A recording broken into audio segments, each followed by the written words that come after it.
Good morning everyone. Today we will discuss new chapter. This is chapter number 1.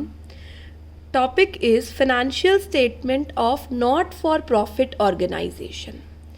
बेटा कुछ organisation होती है जिनका बेसिक पर्पस प्रॉफिट अर्न करना नहीं होता और उनका मेजर पर्पस होता है सर्विसेज देना पब्लिक को, अपने मेंबर्स को।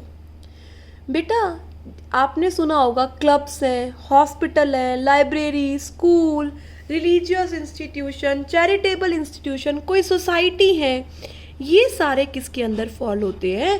एनपीओ के अंदर, नॉट फॉर प्रॉफिट ऑर्गेनाइजेशन। देखो बच्चे, इनका मेन एम प्रॉफिट अर्न करना नहीं है, इसका मतलब ये ट्रेडिंग P&L नहीं प्रिपेयर करेंगे, है ना। तो उनके अकाउंट्स इस चैप्टर में हम बनाना सीखेंगे। मेन एम है इनका सर्विसेज देना। ऑलराइट, जो इसके सब्सक्राइबर्स होते हैं उन्हें मेंबर्स बोलते हैं। नॉट फॉर प्रॉफिट ऑर्गेनाइजेशन की सेपरेट एंटिटी है। नए मेंबर के आने से, जाने से, डेथ से, इंसॉल्वेंसी से एनपीओ पे कोई फ़र्क नहीं पड़ता। एनपीओ रन होती है, कुछ मेंबर्स इलेक्ट किए जाते हैं, वो एनपीओ रन करते हैं। एनपीओ की मेजर सोर्स ऑफ इनकम क्या होती है? जो मेंबर सब्सक्राइब करने के लिए सब्सक्रिप्शन पे करते हैं। डोनेशन हो गई बेटा, कोई ग्रांट्स आ गए बच्चे, ये इनकी क्या है? मेजर इनकम है। जो सरप्लस होता है ना, जो इन्होंने एक्स्ट्रा इनकम कमाई बेटा, वो सरप्लस उसके मेंबर्स में नहीं डिस्ट्रीब्यूट होता, उनके कैपिटल फंड में ही ऐड हो जाता है। इन ऑर्गेनाइजेशन को भी प्रॉपर अकाउंट्स बनाने की लीगल रिक्वायरमेंट होती है। ऐसा नहीं है कि ये अकाउंट्स नहीं प्रिपेयर करेंगे, ये भी बेटा प्रॉपर अकाउंट्स प्रिपेयर करेंगे। इनमें क्या प्रिपेयर किया जाता है? एनपीओस क्या प्रिपेयर करती हैं? सबसे पहले बेटा receipt and payment account. Alright, दूसरा आता है इनकम एंड एक्सपेंडिचर अकाउंट। जो आप ट्रेडिंग एंड P&L बनाते हैं ना, यहाँ पर उनके नेम डिफरेंट है। Receipt and payment account, income and expenditure account, और फाइनली क्या बनती है इनकी? At the end balance sheet. तो वन बाय वन कर हम सीखेंगे क्या कैसे होता है रिसीट एंड पेमेंट, कैसे बनता है, क्या करेक्टरिस्टिक्स है, इनकम एंड एक्सपेंडिचर की क्या करेक्टरिस्टिक्स है, और बैलेंस शीट में क्या आइटम्स आते हैं। सबसे पहले हम डिस्टिंक्शन कर लेते हैं NPO not for profit organisation में और पीओ प्रॉफिट ऑर्गेनाइजेशन में। बेटा एनपीओ का मेजर ऑब्जेक्टिव होता है सर्विस प्रोवाइड करना, और इसका प्राइमरी ऑब्जेक्टिव होता है प्रॉफिट ऑर्गेनाइजेशन का प्रॉफिट अर्न करना। ऑलराइट, ये कैपिटल अकाउंट नहीं बनाते हैं, यहाँ पर कैपिटल फंड बनाया जाता है। ऑलराइट, और जितनी भी इनकम कमाई जाती है ना, जो भी एक्स्ट्रा मनी आती है, वो कैपिटल फंड में जुड़ जाती है। और प्रॉफिट ऑर्गेनाइजेशन में तो आपने देखा ही है, हम कैपिटल अकाउंट बनाते हैं। इसमें एनपीओ में receipt and payment account, income and expenditure, balance sheet बनता है। जरा याद दिलवाना, प्रॉफिट ऑर्गेनाइजेशन क्या बनाती है? Very good, trading and P&L, balance sheet. Alright बच्चे, यहाँ पर जो नेट रिजल्ट आता है उसे सरप्लस या डेफिसिट बोलते हैं, जो कि प्रॉफिट ऑर्गेनाइजेशन में नेट प्रॉफिट और लॉस होता है। ये सरप्लस और डेफिसिट पार्टनर्स में डिस्ट्रीब्यूट या मेंबर्स में डिस्ट्रीब्यूट नहीं होता, कैपिटल फंड में जुड़ता रहता है। यहाँ प्रॉफिट और लॉस ऑनर्स में क्या हो जाता है? डिस्ट्रीब्यूट हो जाता है। तो सबसे पहले आज हम सीखेंगे क्या? Receipt and payment account. अगर मैं आपको शॉर्ट में कहूँ ना, तो receipt and payment account summary है कैश बुक की। ऑलराइट, समरी है किसकी? कैश बुक की। यहाँ पर 2 कॉलम्स बनाए जाते हैं। वन इज रिसीट, जैसे आप कैश बुक पे बनाते थे। पेमेंट, जहाँ से भी पैसा आए रिसीट में नोट कर लो, और जहाँ जहाँ भी पेमेंट हो वह पेमेंट में नोट कर लो। बट यहाँ पर कैश और बैंक का इकट्ठे ही दिखाना है, आपको अलग अलग कॉलम नहीं बनाना है। ठीक है बेटा, तो receipt and payment real account हो गया। रियल अकाउंट का रूल क्या होता है? Debit word comes in, credit word goes out. तो जहाँ से पैसा आएगा रिसीट डेबिट में रिकॉर्ड कर दो, और जहाँ जहाँ पेमेंट होगी वो क्रेडिट में रिकॉर्ड कर दो। नेक्स्ट आता है receipt and payment opening balance of cash in hand और कैश एट बैंक से शुरू होता है। जैसे बेटा आप कैश बुक बनाते थे तो सबसे पहले क्या करते हो? ओपनिंग बैलेंस दिखाते हो ना, टू बैलेंस बीडी। बेटा ये समरी है कैश बुक की। यहाँ किसी भी टाइप की कैश रिसीट्स हो, इररिस्पेक्टिव ऑफ द फैक्ट कि वो कैपिटल नेचर की रिसीट है या वो रेवेन्यू नेचर की रिसीट है, आपको हर टाइप की रिसीट यहाँ पर लिखनी है। ठीक है, जैसे सब्सक्रिप्शन आना रेवेन्यू नेचर की रिसीट है, रेगुलर इनकम होती है, तो रेवेन्यू रिसीट है तो सब्सक्रिप्शन भी रिसीट में आ जाएगा। आपने एक फर्नीचर सेल कर दिया, फर्नीचर को सेल करने से आपको पैसा मिला, कैपिटल रिसीट है, वो भी रिसीट साइड में होगी। तो याद रखना है यहाँ पर रेवेन्यू रिसीट हो या कैपिटल रिसीट हो, दोनों ही रिकॉर्ड की जाती है रिसीट साइड में। नेक्स्ट आता है क्रेडिट साइड में क्या रिकॉर्ड करना है। चाहे रेवेन्यू एक्सपेंडिचर हो चाहे कैपिटल नेचर का एक्सपेंडिचर हो, लैंड बिल्डिंग कोई असेट खरीदी हो, salary wages electricity bill pay करा हो, सब कुछ पेमेंट साइड में आएगा। यहाँ ये नहीं सोचना कि ये कैपिटल नेचर का है या रेवेन्यू नेचर का है, बस ये सोचना है रिसीट है तो रिसीट में लिख दो, पेमेंट है तो पेमेंट में लिख दो। पर एक बात याद रखनी है, यहाँ पर नॉन कैश ट्रांजैक्शन नहीं आएगी। जैसे कोई आउटस्टैंडिंग है तो यहाँ पर नॉन कैश आइटम्स नहीं आएंगे, जैसे डेप्रिसिएशन है, जैसे आउटस्टैंडिंग एक्सपेंस है, जैसे अक्रूड इनकम है, ये सब चीज़ें रिसीट एंड पेमेंट में नहीं आती, क्योंकि इसका नाम ही क्या है, कैश बुक। कैश और बैंक से रिलेटेड ट्रांजैक्शन आती है। मैम अब ये बताओ आप रिसीट एंड पेमेंट बना किस लिए रहे हैं? रिसीट एंड पेमेंट हम क्लोजिंग कैश निकालने के लिए प्रिपेयर करते हैं। ये नहीं बताता कि कितना आपके पास रिसीट फालतू है या पेमेंट, ये हेल्प करता है क्या निकालने में, क्लोजिंग कैश इन हैंड और कैश एट बैंक। इसका पर्पस होता है कैश इन हैंड या कैश एट बैंक क्या करना, फाइंड आउट करना। ऑलराइट, तो रिसीट एंड पेमेंट सभी बच्चों को समझ आया। मैं इसकी करेक्टरिस्टिक्स फिर से रिपीट करती हूँ। Receipt and payment real account है, रियल अकाउंट का रूल फॉलो होता है। Receipt and payment opening balance of cash in hand या कैश एट बैंक से बिगिन होता है।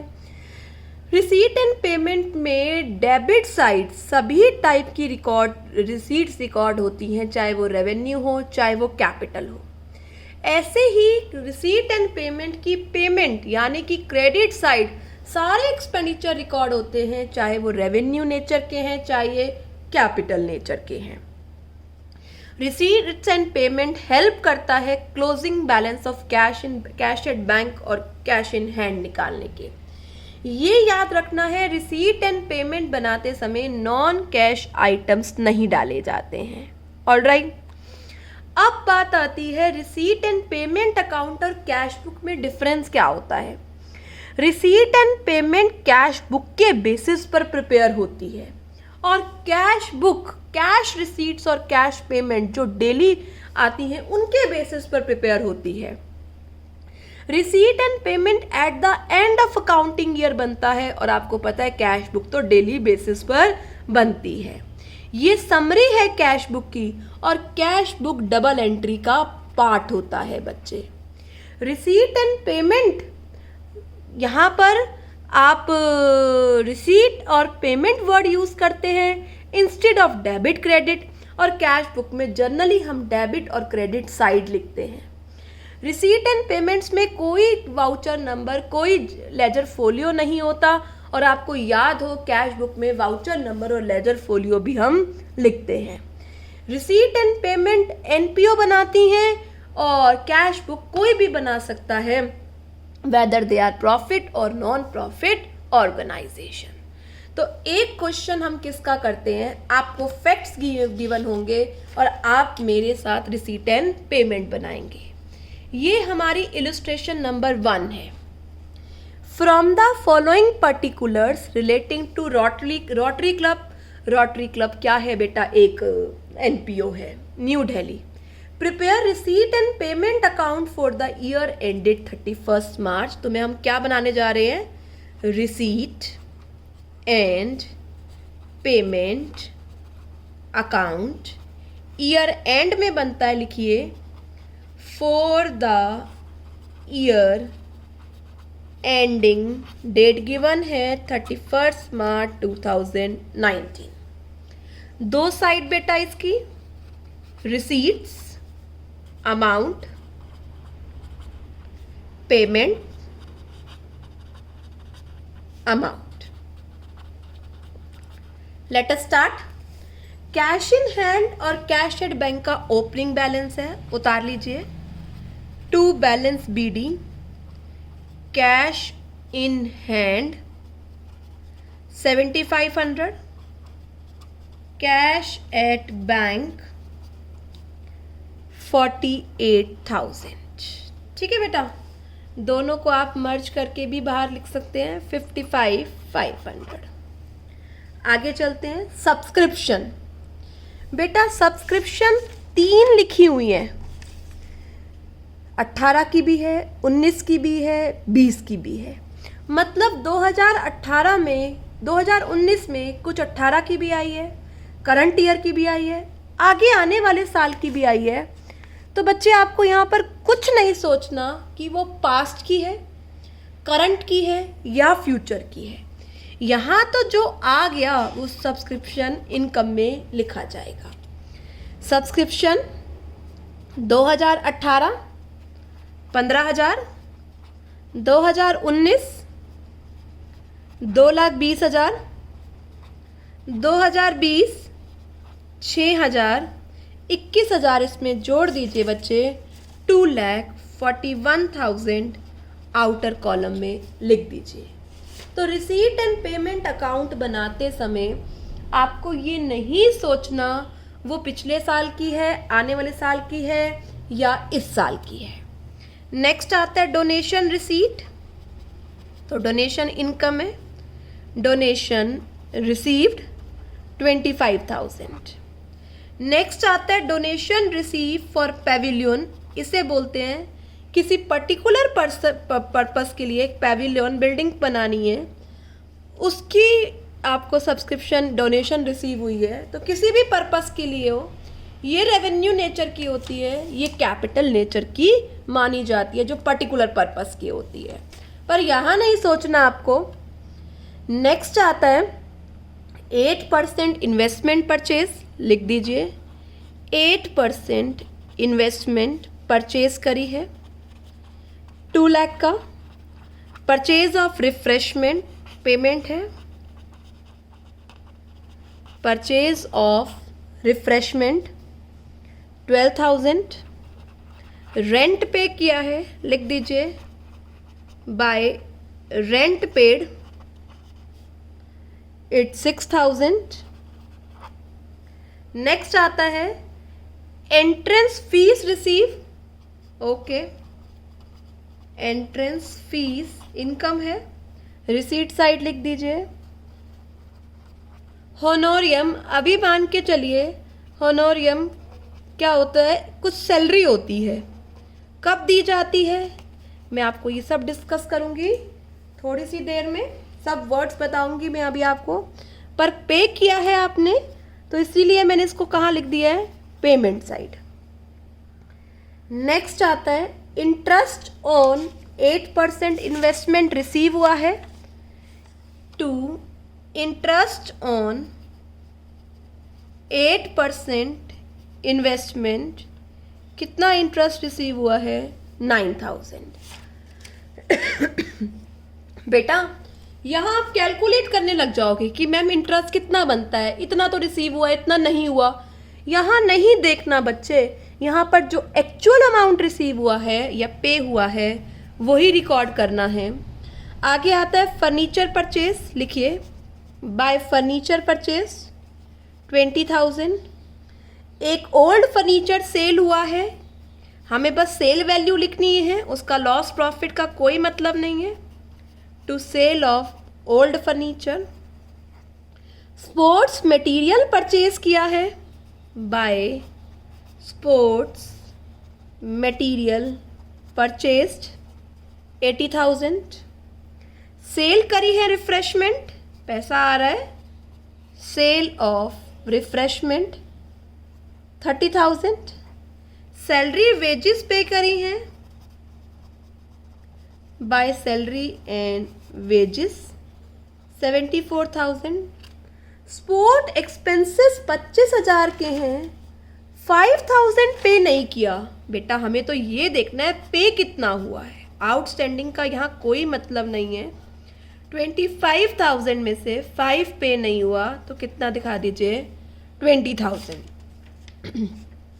आगे चलिए, कैश इन हैंड है, by cash in hand closing, तो क्या लिखेंगे, by balance CD. By balance CD cash in hand कितना है बच्चे, 6,200। डेप्रीसिएशन लगाना है, तो बच्चे डेप्रीसिएशन का तो कोई लेना देना नहीं है रिसीट एंड पेमेंट में। तो आपने देखा होगा जहाँ जहाँ से भी रिसीट्स आ रही हैं, चाहे वो रेवेन्यू नेचर की है, चाहे वो कैपिटल नेचर की है, चाहे वो कैपिटल नेचर की है, मैंने डेबिट साइड पे रिकॉर्ड कर दिया। ऐसे ही जहाँ जहाँ पेमेंट कर रहे हैं, चाहे वो रेवेन्यू नेचर के हैं, चाहे वो कैपिटल नेचर के हैं, हम कहाँ रिकॉर्ड कर रहे हैं, क्रेडिट साइड। कोई डेप्रीसिएशन या नॉन कैश एक्सपेंसेस हमने इसमें रिकॉर्ड नहीं किया। ऐसे ही आउटस्टैंडिंग या अक्रूड भी हमने इसमें रिकॉर्ड नहीं किया। अब इसका जो क्लोजिंग बैलेंस आएगा वो आएगा कैश एट बैंक। जो भी मिसिंग फिगर होगी वो हम क्या एज्यूम करेंगे, क्लोजिंग बैलेंस ऑफ कैश, और रिसीट्स एंड पेमेंट को क्या कर दीजिए, क्लोज। तो रिसीट एंड पेमेंट आपने देखा है, समरी है कैश बुक की, रियल अकाउंट है, ओपनिंग बैलेंस से बिगिन होता है, सारी रिसीट्स आती हैं, सारी एक्सपेंडिचर आती हैं और क्लोजिंग बैलेंस निकाला जाता है। नॉन कैश इसमें कवर नहीं होता है। तो हमारा फर्स्ट पार्ट हमें समझ में आ गया कि रिसीट एंड पेमेंट होता क्या है। ऑलराइट, नेक्स्ट हम चलते हैं इनकम एंड एक्सपेंडिचर पर। आ जाओ, income and expenditure account. Income and expenditure account. बेटा इनकम एंड एक्सपेंडिचर अकाउंट की शक्ल लगभग P&L की तरह होती है।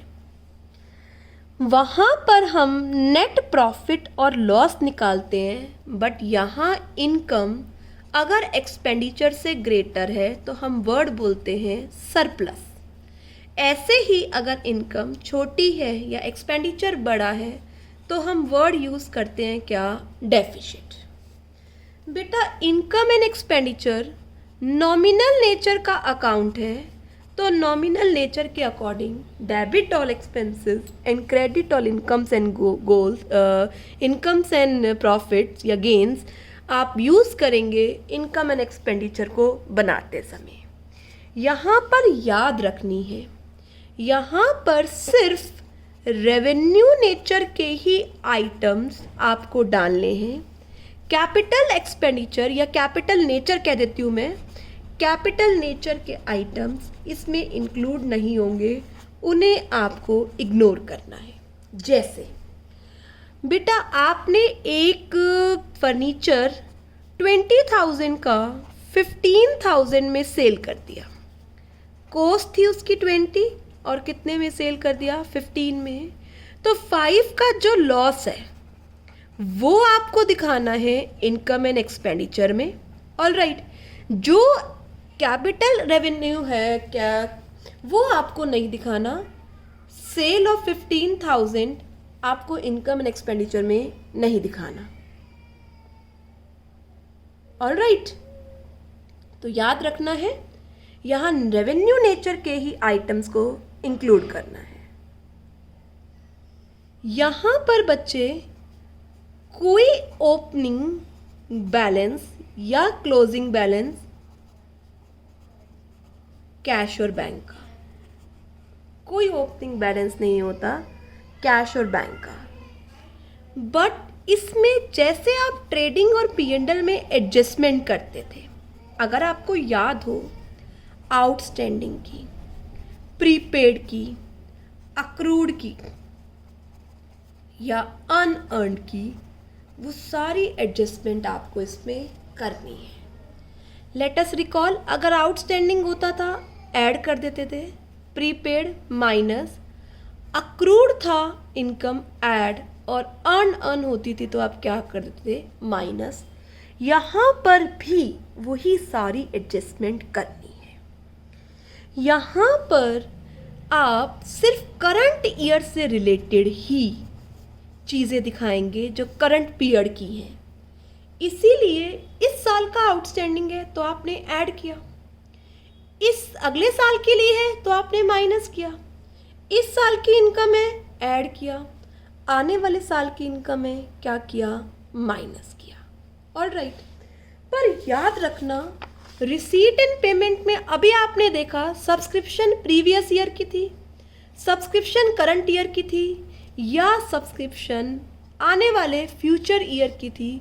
आपने तीनों ही दिखाई थी, बट यहाँ पर सिर्फ और सिर्फ कौन सी आपको एक्सपेंडिचर और इनकम दिखाना है जो करंट पीरियड से पर्टेन करता है, और बाकी सारी चीज़ें आपको एक्सक्लूड करनी है।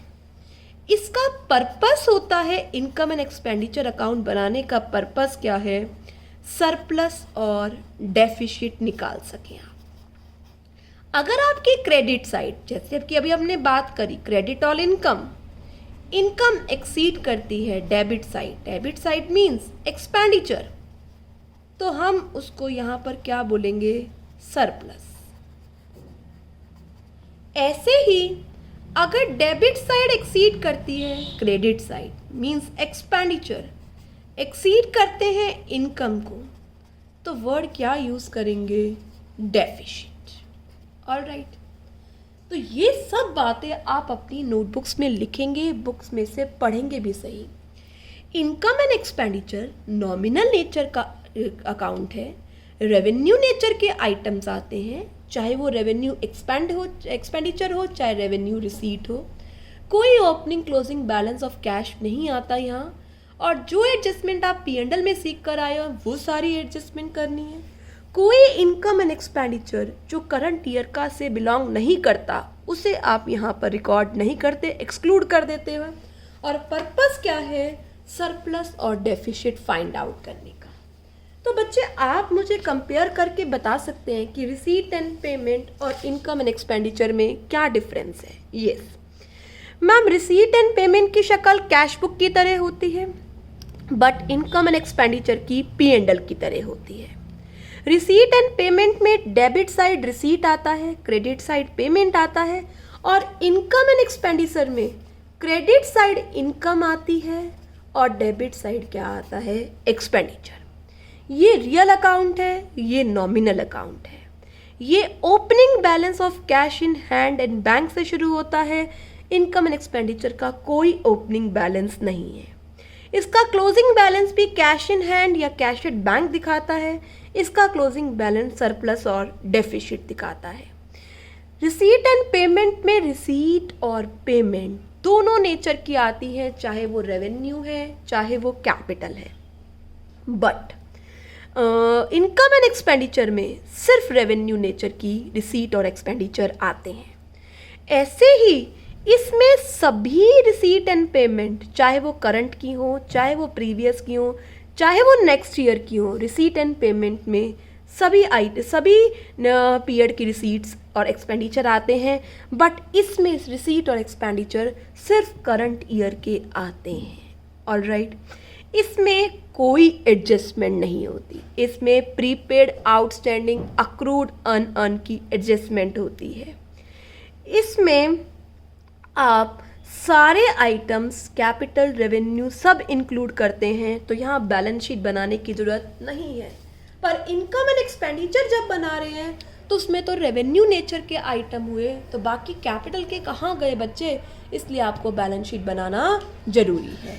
अगर आप क्या बना रहे हैं बच्चे, इनकम एंड एक्सपेंडिचर, इसका क्लोजिंग बैलेंस आप ट्रांसफर करते हैं बैलेंस शीट की एसेट साइड, इसका क्लोजिंग बैलेंस मतलब सरप्लस या डेफिसिट कैपिटल फंड कहाँ होगा, कैपिटल फंड बैलेंस शीट में ऐड या लेस कर देंगे, सरप्लस होगा तो ऐड कर देंगे और डेफिसिट होगा तो माइनस कर देंगे। ऑल राइट बच्चे, अब आप इनकम और एक्सपेंडिचर और P&L में डिफरेंस बता सकते हैं। इनकम और एक्सपेंडिचर में सरप्लस और डेफिसिट वर्ड यूज होता है और P&L में वर्ड यूज होता है बच्चे नेट प्रॉफिट और loss. Income and expenditure non profit organisation बनाती हैं और P&L बनाते हैं बच्चे profit organisation. Income and expenditure बनाने के लिए बेस हो रिसीट एंड पेमेंट अकाउंट आपका बेस होता है। इनकम एंड एक्सपेंडिचर से पहले आपको रिसीट एंड पेमेंट या तो गिवन हो, नहीं गिवन तो प्रिपेयर करो। और आपको याद होगा बच्चे P&L से पहले क्या चाहिए होता था, क्या गिवन होता था क्वेश्चन में, very good, trial balance. All right, इसका बैलेंस सरप्लस डेफिसिट, उसका बैलेंस नेट प्रॉफिट और लॉस। तो यहाँ पर आपने कैश बुक और बच्चे इनकम एंड एक्सपेंडिचर के लिए सीख लिया। बैलेंस शीट में बेटा कोई डिफरेंस नहीं है, जैसे बैलेंस शीट बनती थी प्रॉफिट ऑर्गेनाइजेशन की वैसे ही बनेगी NPO की। फिक्स असेट्स जो पिछले साल के थे उसमें एडिशन सब्ट्रैक्शन डेप्रिसिएशन लगा के प्रीपेड अक्रूड इनकम इन्वेस्टमेंट सारी asset side, closing balance of cash bank बेटा वो भी असेट साइड। लायबिलिटी साइड बच्चे यहाँ पर कैपिटल फंड यूज होगा, अगर सरप्लस होगा तो ऐड करके, अगर डेफिसिट होगा तो माइनस करके दिखा देंगे। Outstanding income received in advance, वो सारी चीज़ें, बैंक का ओवरड्राफ्ट, वो सब चीज़ें जो आप सीख कर आए हैं बैलेंस शीट में वो एज इट इज़ आपको यहाँ पर दिखानी है। ऑल राइट, अब मैं कुछ इम्पॉर्टेंट टर्मिनोलॉजी जो यहाँ पर यूज़ होगी NPO में वो सिखाने जा रही हूँ। सब important items relating to non profit organisation, some important items. क्या है वो आइटम्स, एक एक करके जो जो वर्ड्स यहाँ पर बहुत ज़्यादा यूज़ होगा ना वो मैं आपको बता रही हूँ। सबसे ज़्यादा यूज़ होगा यहाँ पर बच्चे वर्ड सब्सक्रिप्शन। सब्सक्रिप्शन क्या है, जब आप NPO के मेंबर्स बनेंगे तो आपको कुछ पे करना पड़ेगा, वो क्या है, सब्सक्रिप्शन है। ये एक मेन सोर्स ऑफ इनकम होती है NPO के लिए। ऑल राइट, और ये इनकम कहाँ लिखी होती है, रिसीट एंड पेमेंट के डेबिट साइड टू सब्सक्रिप्शन, चाहे वो प्रीवियस ईयर की हो, चाहे वो करंट ईयर की हो, चाहे वो आने वाले साल की हो, नेक्स्ट ईयर की हो। ऑल राइट, अब इनकम एंड एक्सपेंडिचर में ये मेरी इनकम साइड है, ये मेरा एक्सपेंडिचर साइड है, तो इसमें से जो इनकम करंट ईयर की है वो उठाकर इनकम एंड एक्सपेंडिचर के क्रेडिट साइड ले जाएंगे। ऑल राइट, क्योंकि अभी आपने थोड़ी सी देर पहले समझा था क्या बच्चे कि इनकम एंड एक्सपेंडिचर में सिर्फ करंट ईयर के आइटम्स ही आते हैं। ऑल राइट, नेक्स्ट आता है life membership fees. Life membership fees, अगर आपको ऑर्गेनाइजेशन का मेंबर बनना है होल लाइफ के लिए तो कुछ मेंबर्स अपनी फीस एक साथ लमसम दे देते हैं। ऑल राइट, तो once in their life time जो फीस दी जाती है वो नॉन रेकरिंग नेचर की होती है, मतलब वो कौन सी रिसीट मानी जाएगी, कैपिटल रिसीट। ऑल राइट बेटा, सब्सक्रिप्शन तो बार बार देगा। ऑल राइट, तो ये life membership fees receipt and payment के डेबिट साइड में आ रही होगी to life membership fees. All right, क्योंकि यहाँ तो सब सारे नेचर के आइटम्स आते हैं, और ये life membership fees income and expenditure में नहीं जाएगी, क्योंकि क्या है ये, capital receipt. Income and expenditure में तो कौन सी रिसीट आती है, रेवेन्यू नेचर की। तो मैम ये जाएगी कहाँ फिर, ये जाएगी बेटा बैलेंस शीट में। या तो आप कैपिटल फंड में ऐड करके दिखा दीजिए लाइफ मेंबरशिप फीस, या आप क्या करिए सेपरेटली शो कर दीजिए, कोई दिक्कत नहीं है। ऑलराइट, नेक्स्ट आता है हमारे पास एंडोनमेंट फंड। एंडोनमेंट फंड क्या होता है? कोई भी फंड किसी गिफ्ट्स या किसी पर्टिकुलर पर्पस, स्पेसिफिक पर्पस से किसी ने गिफ्ट किया है, ऑलराइट, जिसे डिवोट किया गया है किसी स्पेसिफिक पर्पस के लिए। अगर कोई भी चीज़ स्पेसिफिक पर्पस के लिए है तो हम उसे किसी और लिए यूज़ नहीं कर सकते, तो उसे क्या मानेंगे? Capital receipt. और कहाँ आ रहा होगा रिसीट एंड पेमेंट के डेबिट साइड पे? Endowment fund. ऑलराइट, तो बच्चे ये किस नेचर की रिसीट है? Capital receipt. अगेन ये इनकम एंड एक्सपेंडिचर में नहीं जाएगी, तो मैम कहाँ जाएगी? वेरी गुड, बैलेंस शीट की liability side. Alright, income and expenditure में रेवेन्यू नेचर की गांठ बांध लो इस बबल को। इनकम एंड एक्सपेंडिचर में सिर्फ रेवेन्यू नेचर की रिसीट और एक्सपेंडिचर जाएंगे, और किस ईयर के? करंट ईयर के। बाकी सारे कहाँ जाएंगे? बैलेंस शीट में। ऑलराइट, नेक्स्ट आता है बच्चे एंट्रेंस फीस। न्यू मेंबर को एंटर होना है तो उसे एनुअल सब्सक्रिप्शन देना पड़ता है। क्या कहते हैं उसे? Entrance fees. ये भी रैकरिंग नेचर की नहीं होती। किस नेचर की मानी जाती है? कैपिटल नेचर की। कैपिटल रिसीट्स होती हैं ये, तो ये भी इनकम एंड एक्सपेंडिचर में नहीं जाती। कहाँ जाती हैं? बैलेंस शीट की लाइबिलिटी साइड। बैलेंस शीट की लाइबिलिटी साइड। मैं फिर से रिपीट करती हूँ 4 टर्म्स, ध्यान से सुनिए। सब्सक्रिप्शन। सब्सक्रिप्शन एक मेजर सोर्स है इनकम का, एनपीओ का। ऑलराइट, ये कहाँ पर आ रहा होगा? रिसीट एंड पेमेंट के डेबिट साइड में आ रहा होगा। इसको उठाकर इनकम एंड एक्सपेंडिचर की इनकम साइड पे ले जाओ। कौन सा? जो बच्चे करंट ईयर का है और जो बच्चे रेवेन्यू नेचर का है। लाइफ मेंबरशिप फीस जो once in a life time pay की जाती है, ये रैकरिंग नेचर की नहीं है। आ कहाँ रही होगी? इनकम एंड एक्सपेंडिचर के डेबिट साइड। ये कैपिटल नेचर की है, तो इसे कहाँ ले जाइए? बैलेंस शीट की लाइबिलिटी साइड। एंडोमेंट फंड क्या होता है बेटा? किसी ने गिफ्ट दिया है, कोई भी इनकम जो स्पेसिफिक पर्पस के लिए यूज करनी है वो, तो उसे क्या बोलते हैं? Endowment fund. स्पेसिफिक पर्पस का है, कैपिटल नेचर का माना जाएगा, इनकम एंड एक्सपेंडिचर में नहीं आएगा, बैलेंस शीट की लाइबिलिटी साइड।